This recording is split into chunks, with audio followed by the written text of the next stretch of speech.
किसी वस्तु की गतिज ऊर्जा अर्थात किसी वस्तु में गति के कारण कार्य करने की क्षमता को गतिज ऊर्जा कहते हैं। गतिज ऊर्जा एक अदिश राशि है। माना किसी वस्तु का द्रव्यमान स्मॉल m है, अर्थात जब कोई वस्तु होगी तो उसका द्रव्यमान होगा। मान लीजिए वह स्मॉल m है और वस्तु मान लीजिए चल रही है तो उसमें वेग होगा, अर्थात माना वस्तु का वेग भी है।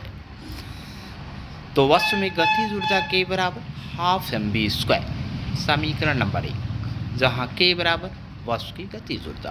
अतः स्पष्ट है कि किसी वस्तु की गतिज ऊर्जा उस वस्तु के द्रव्यमान और किसी वस्तु की गतिज ऊर्जा उस वस्तु के द्रव्यमान और उसके वेग के वर्ग के गुणनफल के आधे के बराबर होती है। किसी वस्तु की गतिज ऊर्जा के बराबर हाफ mv², जहाँ m बराबर वस्तु का द्रव्यमान और v बराबर वस्तु का वेग। गतिज ऊर्जा एक अदिश राशि है और गतिज ऊर्जा का मात्रक जूल होता है, अर्थात किसी वस्तु में गति के कारण कार्य करने की क्षमता को गतिज ऊर्जा कहते हैं। गतिज ऊर्जा एक अदिश राशि है। माना किसी वस्तु का द्रव्यमान स्मॉल m है, माना उस वस्तु का वेग भी है। अतः वस्तु की गतिज ऊर्जा के बराबर हाफ mv²। ठीक है।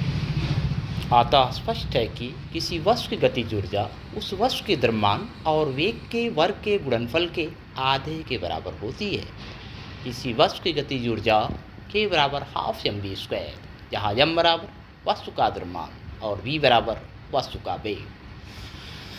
वस्तु की गतिज ऊर्जा एक अदिश राशि है और गतिज ऊर्जा अर्थात ऊर्जा इसका मात्रक जूल होता है।